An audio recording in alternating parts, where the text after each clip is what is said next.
Yeah, so first, thanks for inviting me. So because of a typhoon, it takes me 30 hours, a long trip come here, but I'm so glad to be here. So after attending multiple, this 10,000 people conference, then this single track and the small conference so dear to me. I really like the atmosphere, always kind of very friendly.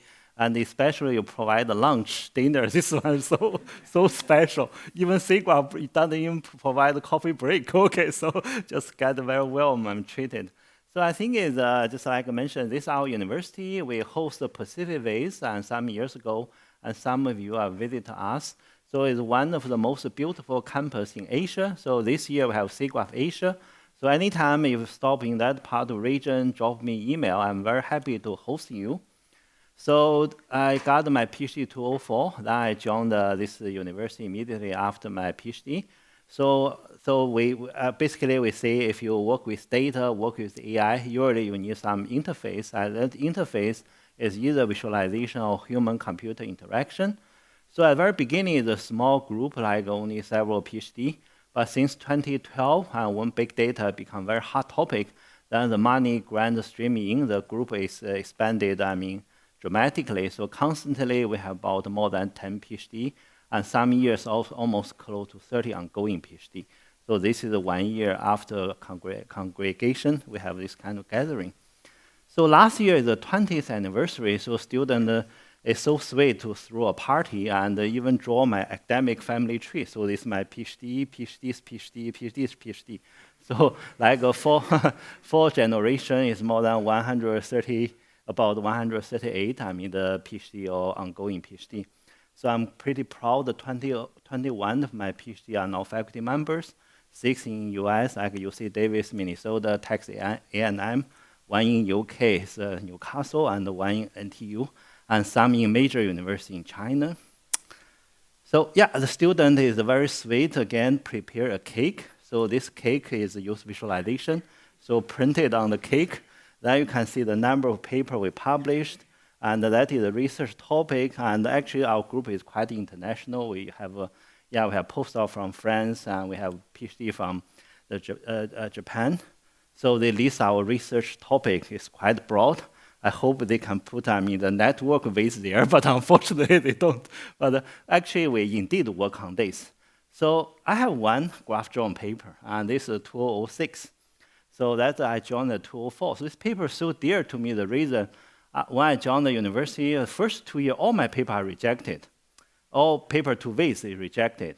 Then in the end, after 2 years, university asked me to fill in a form, how many papers you publish in top venue. Then I think about graph drawing, the top conference, right? Top conference in graph drawing, this is the only top conference. So I basically put number 1 there. So this is my paper at that time. I feel is it's indeed, I feel it's, so that time my research interest is just like, actually this paper lead to one of my most cited paper. So this paper cited more than 400 times. And at that time, our research interest is how to make graph visualization less clutter. So at that time, edge bundling is just an emerging topic. But edge bundling at that time is only for this special graph. You have some radio layout, you can bundle it, you have some kind of things. But how do it for general graph? And that time is pretty hard. Our graph drawn paper use some kind of simple graph and to demonstrate. But once is you go to a general graph, then this topic, actually, this problem, we spent 2 years to work on that. Student actually even got depressed. So the reason actually is it's just like very difficult actually to find actually data. You don't know which data and can demonstrate this kind of clustering and how to do this kind of edge bundling, right? So it's inspired by the NURB. NURBs use this control mesh. So what do? We propose this called geometry-based edge clustering for graph visualization. So the idea is based on all this kind of edge, then we actually place this kind of control point. You just like found the mesh and found some kind of control point, then connect with the mesh. Then all this kind of edge need to go through one of the edge. Then we have algorithm decide which edge you should go through. Then after you go through this control point, then edge will automatically clustered. So this is actually the idea of the paper. So actually, I think our most important contribution is found one data set. So this data set takes us almost, 6 months. So students try different kind of data. That is, you cannot clearly demonstrate advantage of edge bundling. So finally, they found this kind of US immigrant data. And you can find this data have this kind of very long edge and also similar direction. After you bundle it, it looks quite beautiful, right? So after this paper published, there I think is many other papers published and they use different algorithm. This is the one paper 2009, and they use this kind of force-based model. So that paper even cited more than our paper, okay, because the result looks pretty good. And this is another paper. So totally, I think edge bundling in our field published like more than 20 TVCG papers. So the problem with edge bundling is I talked to Jaak van Wyk, basically say, you look at this edge bundled graph, you found, oh, there are 4 major clusters. But whether indeed have a class or not, right? That is actually the question. So if indeed there are no cluster, or it's just like a 6 cluster, or it's just like a small cluster, but you show them that have like, I don't know, 3, 4 major cluster, whether it's misleading or not. But this is we decide this kind of tool, and in some scenario, this tool is definitely useful, right? So another paper, we actually the co-author with Daniel Archibald. So this one is just like how you want to make it less clustered. One problem is you can do downsampling, right? But some downsampling is not friendly to visualization. That means after you do the downsampling, you apply a graph-drawn algorithm, then it doesn't look similar to the original graph, right? So this one we actually compare, the different sampling technology. Then eventually found some sampling technology is visualization friendly. After you reduce the size, and then the graph after you lay out, it still looks similar to the original one. Some ones just like doesn't look similar, right? So I don't go to the detail. Then, okay, when the AI comes, so a big question is, okay, how AI can help, right? So at that time, we have very interesting problem. We found, okay, we got some real data, plug in, we use some graph-drawn algorithm, show the graph. This graph, we look at it, doesn't see anything. Then we said, if this graph is not that readable, that means almost like a random graph, right, or whatever. Then why bother to show to the users, right? Just waste their time, right? I load it, you show me some graph, I look at it, I cannot identify community, cannot identify this, the big node, all these kind of things. Why you bother to show to me? I look at it, found no much interest structure, then I basically do something else or just load another graph. So basically the problem we ask the student to solve is, can you find an AI algorithm?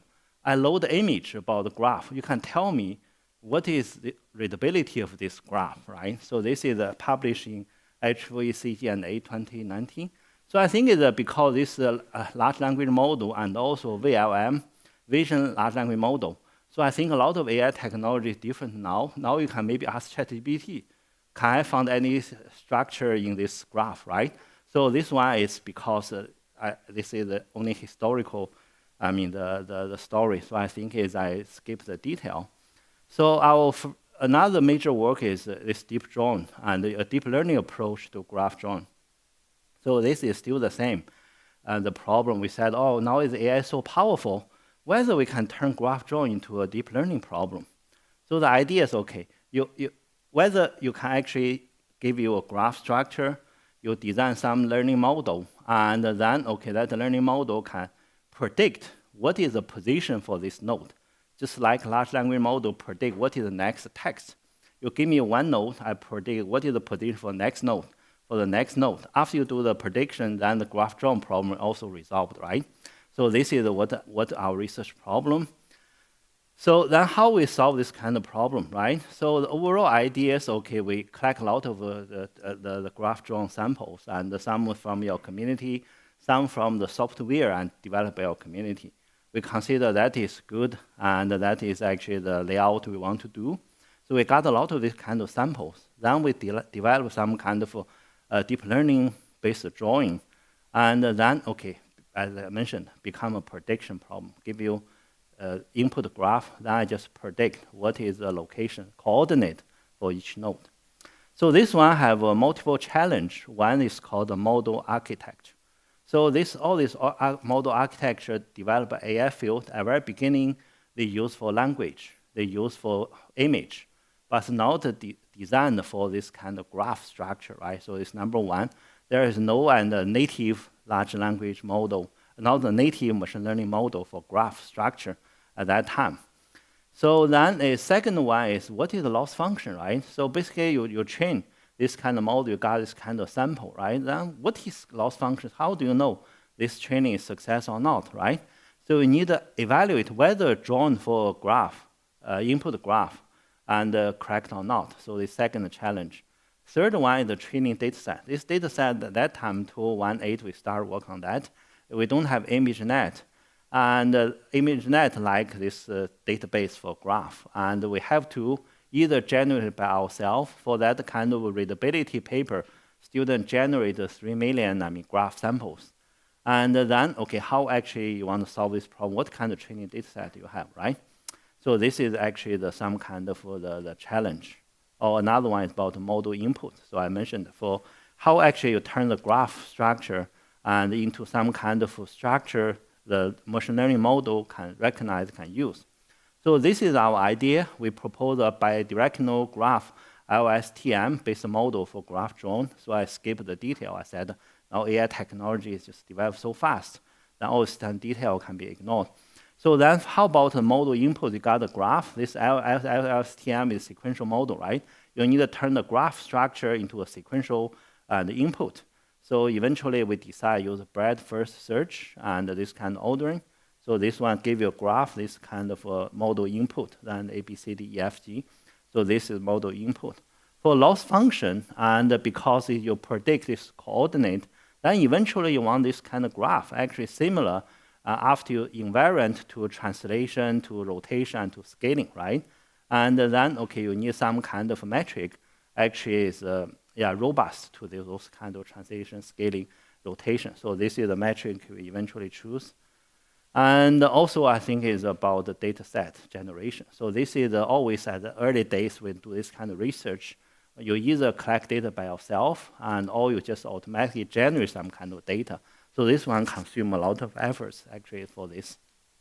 So we use some kind of software, use some kind of standard layout, then generate a lot of this kind of training data. Okay. So after that, we basically evaluate our proposed method. For small graph, actually the result is pretty good. So we do both qualitative evaluation and also quantitative evaluation. Then we compare, okay, the graph drawn, the ground truth, and also compare with those kind of baseline model. That means we are specially designed LSTM model. We just use, the primitive LSTM model. So what's the difference, right? So this is kind of the results, and some is a very specially designed layout, and then you can predict pretty well for our approach. Some will have a ground truth and also look similar. So I think is also the results is much better than the baseline model. That means specially designed LSTM is much better than primitive one. So this is some kind of limitations, and they got some results, and sometimes good, sometimes not as good, but they don't have this called lag interpretability. And also all this kind of experiment on small graphs. At that time, one motivation is we don't care about how much time you learn from the model. That means for the training process, you can be very long, but once you got training done, then output will be very fast. This one you think about have very clear advantage, right? So at that time, I think it's because of computational power, all this kind of limitation. So only do for small graph.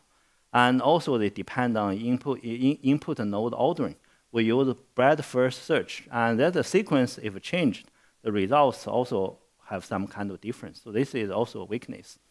So then also depend on structure similarity. You have a data, this kind of, the data missing problem, right? Data shifting problem. If those kind of structure is not in your training data, and then the prediction is also have a problem. So this is something, at that time we do this kind of paper, and I believe, okay, this one is nowadays, this VLM much more powerful. Maybe they can do much more, right? So this paper will be presented at this year's IEEE WIS 2025, and this is about the style transfer. So this style transfer, the paper, the idea is, okay, we said AI, and then you want to do something, with AI. And one thing is how actually you can give users more control. And users can choose their style and whatever. So the visualization is not for analytics, and many times it's for communication. You want to communicate the story in graph and to the audience. And when you want to communicate this kind of story, you want some kind of the layout and the visualization, and actually specific to that kind of your purpose, right? So then you need some kind of style transfer. So there are two ways. One, you got some kind of input image. This is just like you got this kind of image, and then you can gather their topological data. Then you want to transfer this image to another style. For example, human draw a circle layout. Then you automatically generate a circular layout. That means you got the image, you actually extract the data. Then you got the customer style to specify user by drawing, for example. Then you can actually get a new layout. Another one is you got this kind of layout, input image, you like this kind of style. Then you have your own data. You said, can you generate some kind of a graph similar to this kind of style? And this is actually later I show you indeed have some application. So that means you got this input image, and the user said, I like this kind of style. Then you got your own data, and you want to generate something similar, right? So then how you can actually automatically track the style, and also when you lay out your customer data, you actually got a similar style, right? This is a research problem we want to address. So what we do is we got this kind of reference image, then we generate a saliency map, and from saliency map, we can use that one to guide layout of your own data. Or if a user can custom, for example, you can use your own sketch drawing, and based on sketch drawing, and we can lay out your data based on the style by your specify. This called, the style, transfer. So we actually first said what kind of style important can be transferred. So then we run a workshop, invite 29, this kind of people have experience. Then ask them to specify what kind of style and you want to transfer. Then this is have global style and have this kind of local style and this kind of things. And they said are interested. So if more than 20% of respondents said this one style I'm interested, then we actually put as a feature and we try to extract it. So this is the algorithm. We use this kind of, from the data, we extract the saliency map and also extract all this kind of feature. And then we actually, this is some kind of feature vector and come from this workshop because this kind of style are interesting. So we got this kind of things. So this one is also, we actually do a lot of this kind of tuning. So basically, it's you got this kind of graph, then we actually do some analysis, found what is the center of the cluster. It's cluster-based, clustering layout. And so center is more important. Then from center, you lay out anything else. Then for the color scheme, right, and also your community-based color matching, and also do all this kind of small tricks. So eventually, this one become multi-label machine learning problem. You got this kind of data, the image, then you have to do classification, right? And when you generate your own image, see whether the node field style is the same or not, and also have a regression task. And basically, it's all this kind of number, whether right or not, right? Based on that, and you got one image, got your customer data, then you generate some kind of layout. You can basically do classification, do regression, see whether style similar to your reference image. Then you can keep doing until you got some results is good, right? So this is the algorithm. So this is the interface about the system. Yeah, so at the very beginning, you load the data. Then you said, I like this kind of style, and then, okay.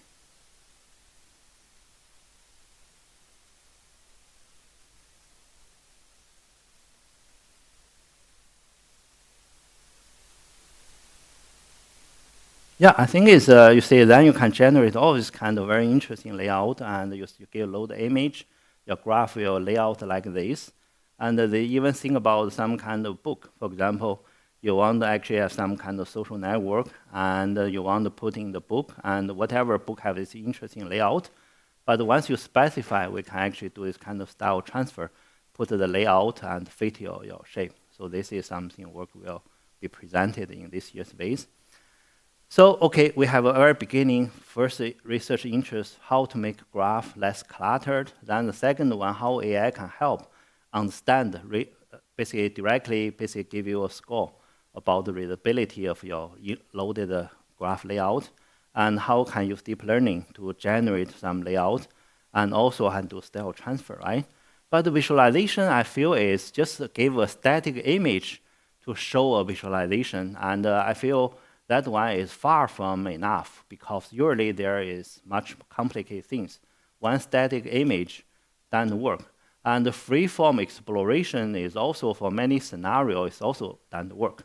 So this next topic is how to make graph visualization more interesting, right?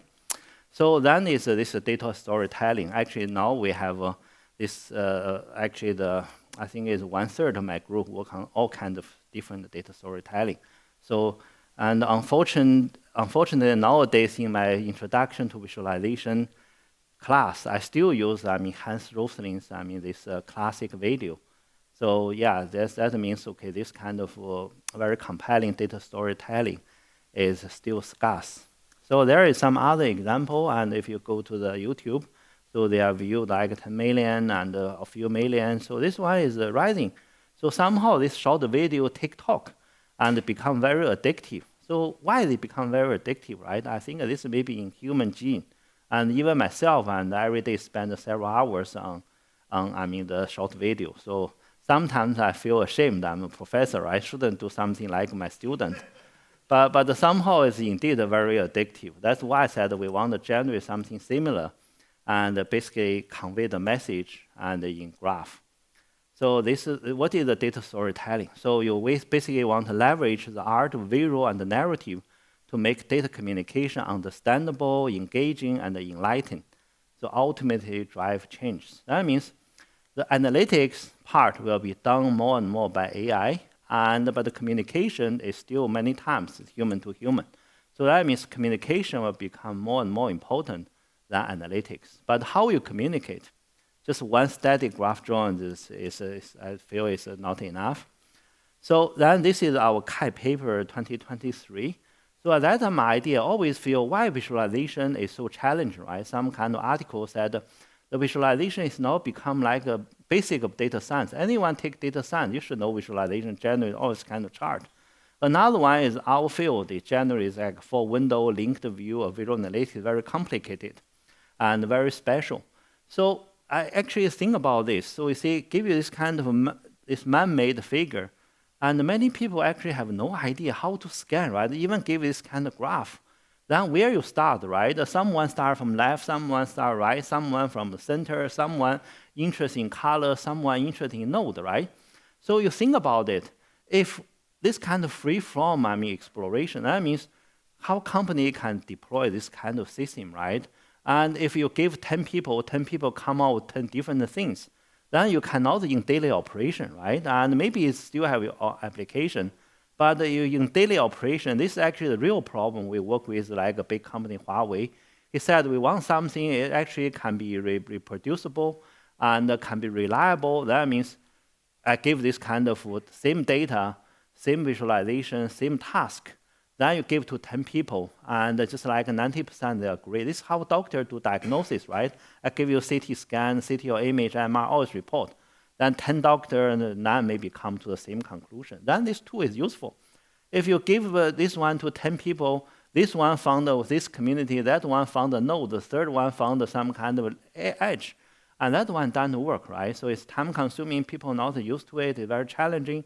So what we do is we turn them into a sequential. That means you from 2D scan, if you don't know where to start, and become a sequential scan. Then becomes sequential scan is called an interactive slideshow, right? It's also part of a data storytelling. So you have a network, and basically you got this data, you run analytics, you already got some kind of facts, but you organize into a sequence of slides, just like I gave you a presentation, right? But the presentation you still can have some kind of interaction. You basically divide into network overview, community exploration, and ego network analysis. And so then each slide in this tool is have a piece of information from that visualization. And then you can organize them together and added more, like ego network analysis. So just not like a free-form exploration, this more grounded, more goal-driven. I already turned the 2D sequence, a 2D scan into 1D scan. Then you just follow A, B, C, D. Then very unlikely you won't miss important information. So the tools are primary, sequential, and then you have this kind of slide show. So we have implement 10 complementary data tools, and these tools you can link, you can define all sequence, but eventually this graph visualization become called a narrative. Then you just follow this kind of sequence, and then you can find, okay, what is in this kind of data, right? So I'm interested, you can check this website. Actually, we have a demo, have all these kind of things. So this is a discussion. So freeform, I mean, the exploration still have its value, right? You found something unexpected. This always argue what is the value of visualization, because you don't have any clear picture, and you don't have any, actually you always found something, right? And in the data cannot be automatically detected by algorithm, by AI. But this, I mean, the tools, these data tools, and turn into just like guided tool, and we turn into 10 different sequence, I mean, slides, and still have value. And basically is put all this information there, and you won't miss important things. And if you give to 10 people, they actually follow same sequence. Very likely they come out with same conclusion, right? This is something we feel is a value. So another one, this is this year's Kai paper, just presented a few months in Japan. This is called a tangible night. So you see in the in this kind of, I mean, the Hans Rosling's, I mean, the talk, and very interesting, he directly interact with data, right? When you give this kind of presentation, if you found a way, you can interact with your visualization. That's always attractive, because now the human, the visualization and the audience, and they actually go to a very different, I mean, kind of interaction, right? So this is called the tangible night. It's called the tangible interface to interact with the visualization. So it's more like augmented reality. So this is what is the interface looks like. There is a short video to see how it works.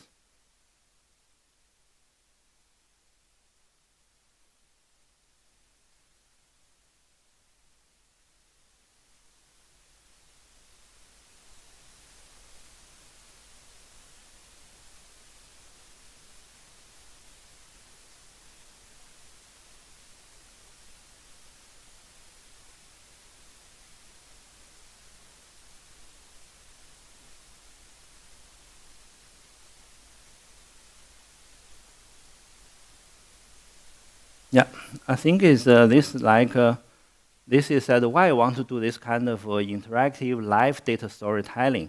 So the reason is actually, yeah, just like I mean, this kind of presentation is not the same, and you can do this improvisationally. So it's more personalized, more engaging.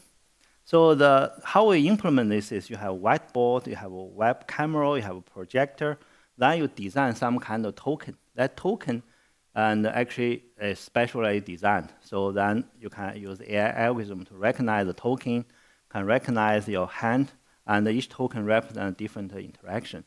So this is something interaction we actually implement.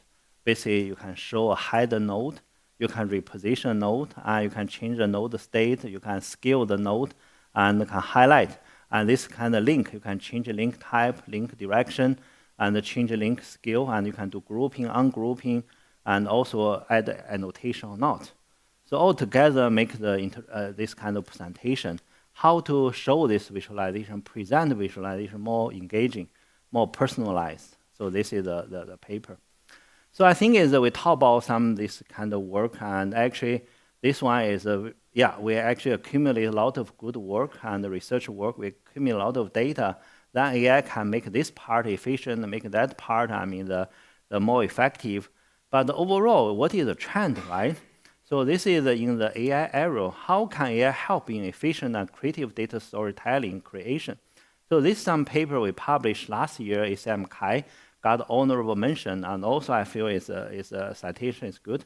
So this, what is the problem, right? We said there are already a lot of this kind of data storytelling. And you can see, okay, this some is crafted by human, some is actually generated by some kind of tools. But the question is, right? So whether this kind of AI tool, what the role they play? So when human and AI, they team together to do something. And once they do something, what do we mean they team together, right? What different role they play? So this paper, I think the contribution is, first, we do a comprehensive survey and basically collect all these kind of tools published in this CAI conference. So basically is publish 60 tools published between 2010 to 2023 in top HCI and visualization venues. And after that, so this is, I feel our contribution is, first, when we talk about the role, what you play, actually, for data storytelling and for other tasks, first there is the pipeline. For example, you want to generate data storytelling, you first need to analyze the data, right? Then you got this kind of planning, how you do your data storytelling. Then you implement, then eventually you communicate to the audience, right? So when we talk about the role, and in different stage, they play different role, right? So we first come out this kind of stage, and then we basically survey that 62 that exactly what they are doing. So we found that their role actually is just like 4 different kind of roles. Someone is the creator, right? Creator, you got this original idea. Someone is called assistant, help you to collect materials, help you to gather data, help you to do all these kind of things. The next role is called optimizer, right? You come out something, they actually is optimize it and make it better, right? And this is called optimizer. The last one is called review. Review basically is whether you're okay with this kind of creative idea, with this kind of layout, something like that. So next, we actually, based on survey this kind of 60 tools, found what is the role those people AI play. Then we found, okay, they play these different kind of roles, right? They may be creator and assistant, optimizer role. So then, okay, for example, you give an example. So in the analysis stage, in the first is called analysis workflow, right? Then a human creator and basically do analysis with AI as assistant. So this is a very common scenario, right? So another one is in the implementation stage, right? Basically the human is the optimizer, but the AI is a creator. That means implement last AI to do it. Then human got AI generates code, then you do some optimization, right? This is actually another scenario. So this is actually our funding. So the funding is in the 2018, and the role played by human and AI is human is dominant in the creation. Human is a creator. AI just help you certain part, that's the assistant, certain part optimizer, and like this. So then, okay, people feel so excited by the AI, and like AI to generate something. In some stage, right, people AI come out with something and we never seen before. Like AlphaGo, they do some play, and human never imagined can do that way. And in some art field, like AI generate some kind of image and piece of art, human also feel, wow, that one is, I never seen something like that. So then it's become this tool 19 is like AI creator. So a lot of this kind of tools use AI creator. But in 2023, they call the mix creator. So this we call why it's called co-creating. So that means AI and human, they team together, and both can play some creative role. And both are creator. This is called the human AI co-creator stage. Then, okay, you may ask, right? So then, okay, what means like AI also can be creator, right? So we published one paper in UST West. I think this year's conference will be next week in Korea. So this is the last year's West paper, and also one of the most discussed paper from West and in China social media. So we, besides the network visualization, what do? We also do text. And so we said, how make the text visualization is more interesting, right? So we said, at the very beginning, there are a lot of text visualization about the Wordle. So one research problem I give my students is how you make the Wordle and be animated and can convey emotion. Like I generate a Wordle about my paper, a keyword. I want this kind of Wordle can be animated, show I'm very proud, I'm very happy. or I generate some kind of keyword from some papers, whatever I feel they are junk. Make this kind of animated word said, or they really depressed all the paper about the AI, all the papers about this one. So how can make animated paper become, convey some kind of emotion? So we found that you want to specify, make it like a word that I'm happy. Then how you can convey this kind of happy, right? There are a lot of cartoons. And when you look at the cartoon, you know they're happy. You look at the cartoon, you know they're angry, right? This is the idea. So you said, okay, we cannot directly tell happy and specify in natural language, but we can got a human face, got a cartoon, got this kind of things to style transfer. We want the text animated like that cartoon. Then, okay, convey certain emotion, right? So that is this contribution of this kind of paper. For example, you give this kind of cartoon boxing, you gotta eat, and this one actually can move, like this kind of things, right? So human just threw a cartoon, and all else is done by AI, and the AI sometimes the result come out looks like some kind of original component. Then that means AI can play some kind of role. It's not just optimized for you. They come out this kind of animation by themselves, right? So this is the demo. You got this kind of static text, and itself cannot directly convey emotion, right? Because unless you read the text.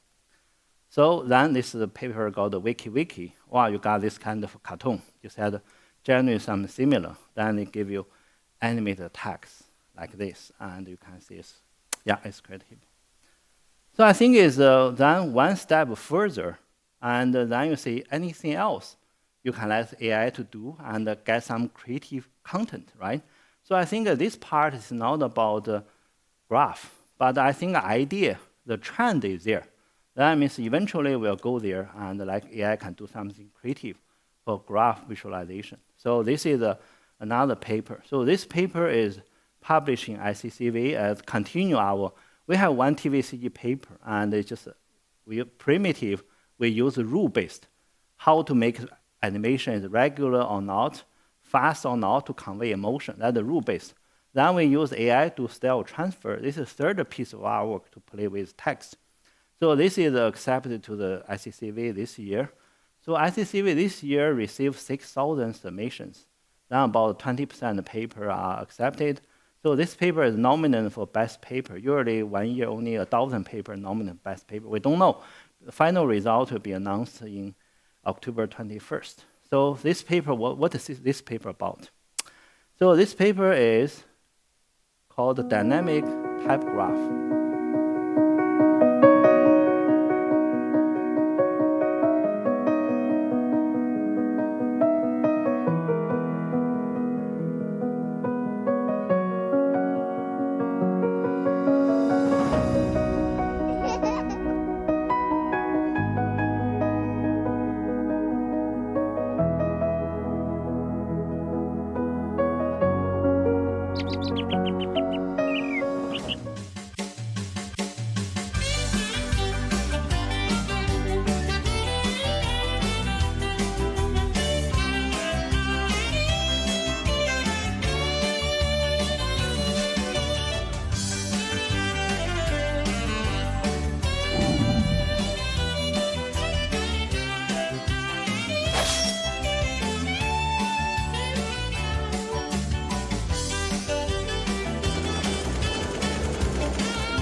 Yeah, I think is the message I want to convey is, this is what is called the human AI co-create.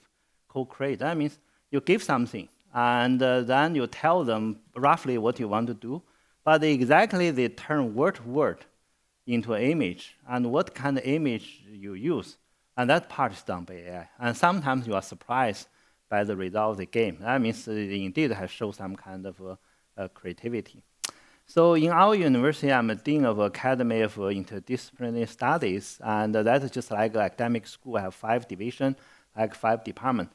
This department just established last year, and we call it Division of Arts and Machine Creativity. So at that time, there is a huge, the controversy about machine creativity. So we'll do a kind of a consulting. You want to establish a new department, right? You need a consultant with colleague, consultant with other schools, consultant with your president. They said, oh, this kind of machine creativity, first, the name is very cold. And then you should come out with some name is more warm, right? Machine creativity seems no emotion, very cold. Second is, especially from humanity background faculty, they feel machine have no creativity. So creativity only human can have. So this year's, I think I attend the SIGGRAPH, one keynote is talk about, is this called art? And in SIGGRAPH field, they use AI generate different kind of art. They said whether it's art, the keynote speaker basically they are no. He said art is human behavior. You must have this kind of social component, you must have emotional component, all this kind of component. And they just generate something, they don't have social, they don't feel proud by their work, all these kind of things. But what I want to say is, at that time, we eventually convinced our university. So this machine creativity, you put on the name, we are the first one actually in the world to put the machine creativity in a department name. And we bet on the future, we said, now actually you search on Google, has machine have creativity or not? In the past, I don't know, and recently answer is already become, they demonstrate some creativity. And so this is, I feel, is a trend. Yeah, so I think is I just, I'm not in graph drawing field. I published some paper. I know some friends here, and because I also have specific ways, I think the two community have some overlapping. But this is, I said, we about 10 papers, whatever, on network visualization. We do ego slider, how to analyze the ego network, and we also a lot of application use graph to show, these kind of things. But my talk is just like, the 3 message. Message 1, AI can help with graph visualization, many aspects, like style transfer, layout generation, and more. So that means is many things done nowadays, and with more better AI model, with more data, all these kind of things, then eventually AI can take over, right? And the second, I feel, is analytics. The role of analytics actually is goes down. But the communication is more important. You think about every day, right? How you spend your time. Tons of time you just got a message, and they just want to convey you some message. So communication becomes much more important. And also storytelling is the key, especially this short video, whatever.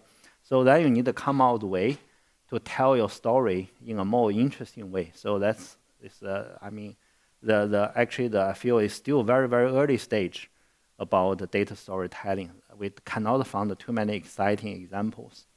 So the third message is human AI co-creation, the growing trend. So you can just use here AI to help you do some kind of modern task, or just collect some material for me, optimize this part, and do something. But the AI nowadays we feel is also have some kind of creativity. The human AI co-create era is coming. Yeah, this is something I feel is my talk. And for my group, I still have more than 20 students. So some is work on this data storytelling, and some work on this kind of, just like how large language model can help with visualization, how to do the coding, and all this kind of things. Some and actually do this kind of art creation. So we actually have some students from art background, so become very diverse background.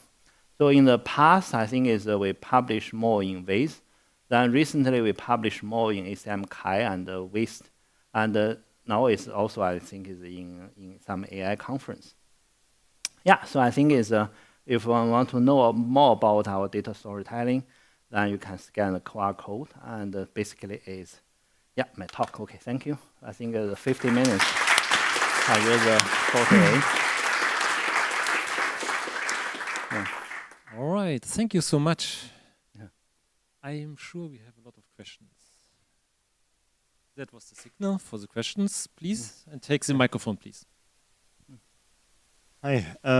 Have you done any experiments to see whether with some deep learning AI tools you can beat traditional algorithms in drawing graphs, drawing networks?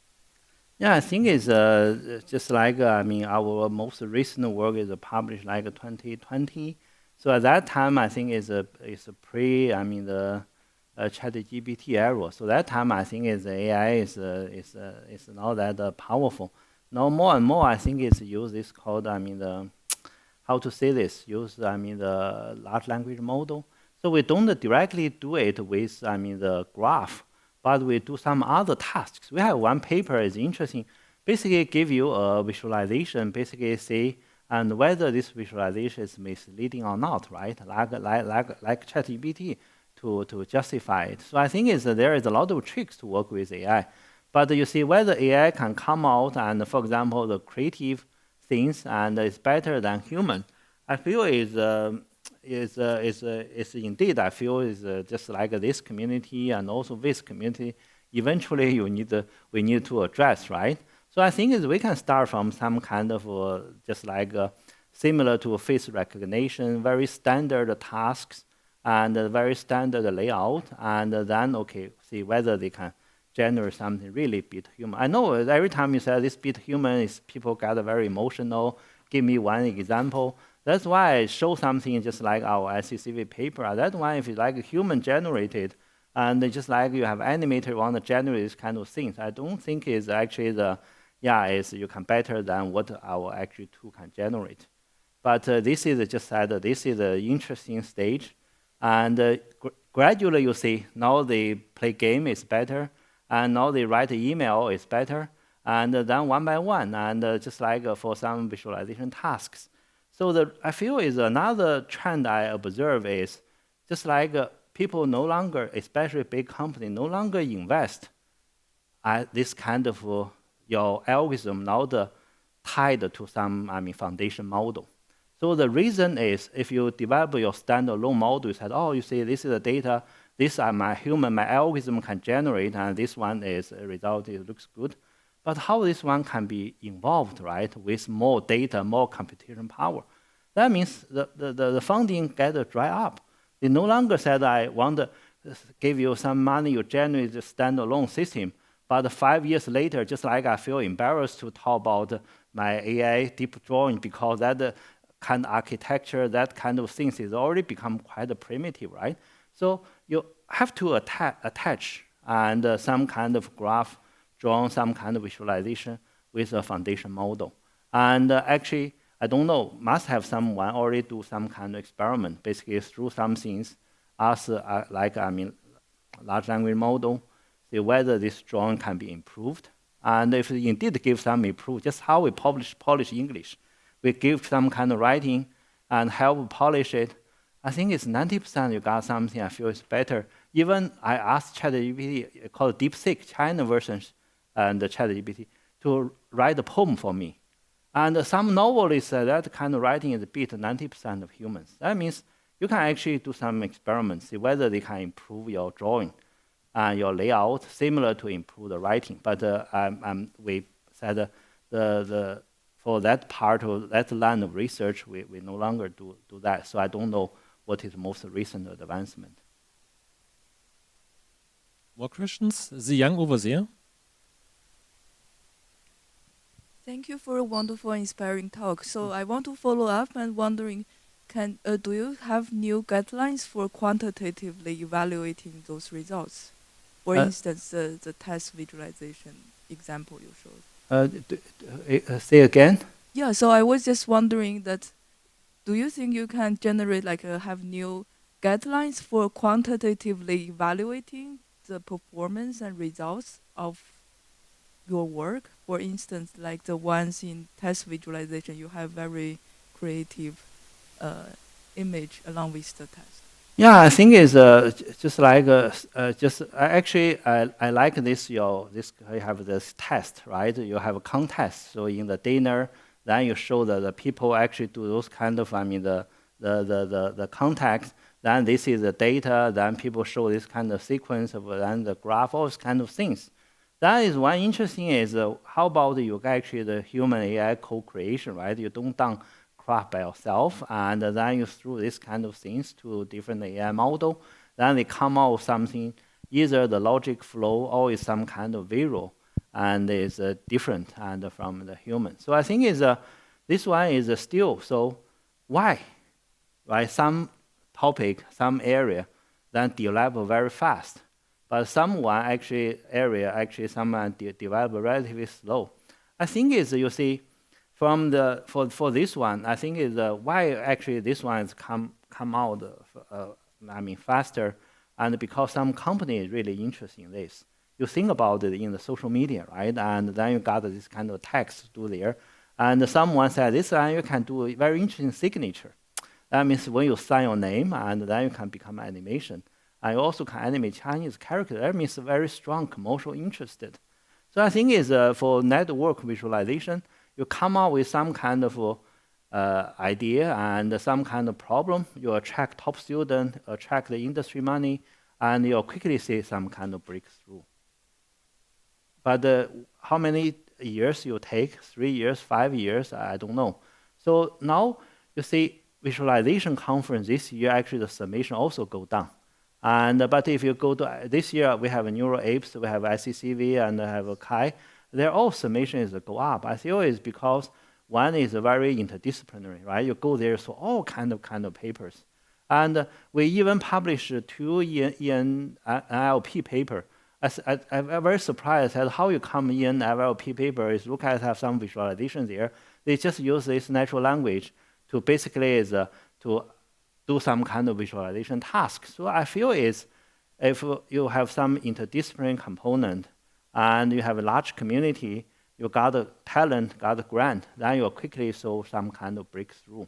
So that's why I feel is especially like for our visualization conference. Actually, you see a lot of this kind of complaint, and the community become more close, more narrow, and many people say, oh, this is not a visualization paper, or this a lot of this kind of a downside. But if you open-minded, and then I feel is some kind of results. So you go to some conference every year, something very different. You see something new, and you never seen before, and you see the breakthrough. But sometimes it's got quite another 4-window visualization system, or something like that. So I don't know. Actually, that I said, this one is just give you some kind of a new idea to think about it, and even ourselves. So I just attend another conference, very interesting. That the professor said my group is to computer vision, but now is the AI for science become very hot topic. I want to convince my students move to AI for science, but they refuse because they don't know how to do. Then they still do this kind of traditional computer vision. For my group, I think is just like it's very mixed background. Someone this year we still have about, I just checked the most recent conference, we still have 8 papers presented there. But this year we also have 8 Kai papers, 7 WIS papers, also 7 AI papers. So I think it's, that's one I just, my own feeling is, it's just like where talent goes, where money goes, and where breakthroughs goes. Yeah. Yes, we have one more question from Martin here. Please take the microphone. Thanks for this talk. So do you see some difference between the target group of these visualizations? Like what you showed is maybe more for consumers, playful. It's very interesting to see, but sometimes visualizations also used for like expert users and scientific purposes, and maybe people running a big, logistics company and using visualizations of their transport networks and so on. Do you see AI contributing also to these types of applications, or is it more the part of the consumer level, say? I think for AI, actually, for my group, I think a lot of this kind of research related to AI is more like use the AI agent. That means you do simulation, right? And for example, we teach visualization course, and then we generate some kind of like a course, for this kind of ChatGPT, this kind of material. Then the student generates some kind of AI agent. Then this AI agent is actually the low capability in visualization, this high capability in visualization. Then do a simulation. Then simulate after they give you a talk, what kind of comments you have. You can get 50 ChatGPT accounts. Each one you actually can set the persona, and then they all actually respond to you about your teaching material. I feel this one is just like, actually I feel it's really opened the door for something we never seen before. So it's just like when we talk to the company and like Alibaba, like Huawei, those kind of company, indeed is no longer interested that, oh, this is the data, can you generate like some kind of visual analytics system for me? And no longer like that, just like what Microsoft do this kind of co-pilot.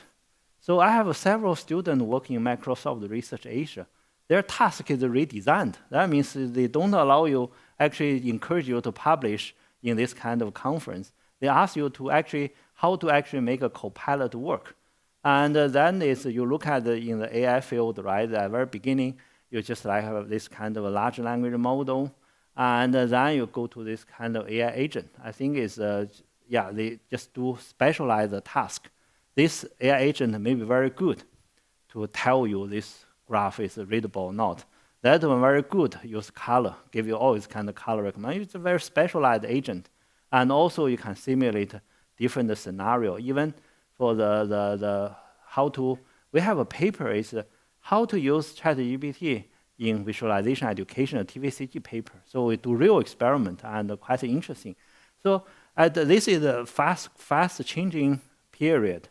Every year and something new come out, and even myself is quite surprised by the ideas come out with the student. But indeed the company and what we work with and push us to that direction. Try to leverage AI to something creative and use AI and redo visualization and what a traditional visualization can do. So just use this one to redo the pipeline. I feel is in the future it's more and more become the sequential. That means show something, you interact, then show something else. Instead of you look at the full form, you try to link them and by yourself. So this is a trend. Humans become less and less and reluctant to do challenging tasks. And leave a more challenging task to AI, then you just do that, just make the journey. Give me 4 images, give me 4, then you tell me which one you like. Then they guess your style, give you another 4, then which you like. You just only click. Then from that one, they gauge what is your interest. Like a graph drawing, be the same. I just give you 4 layout, you tell me which one you like. Based on this one, give you another 4, which you like. Then you keep after 10 rounds of interaction, you got the results. You only need to click, click, click. Just how we actually got a short video nowadays. So I think many things become possible nowadays, yeah. Right, I think we are running out of time. So let's thank Huamin again. Okay.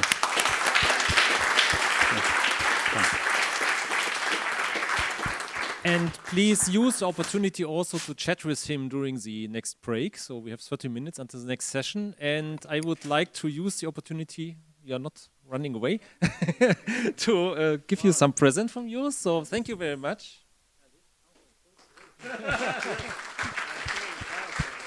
It was a pleasure to have you here.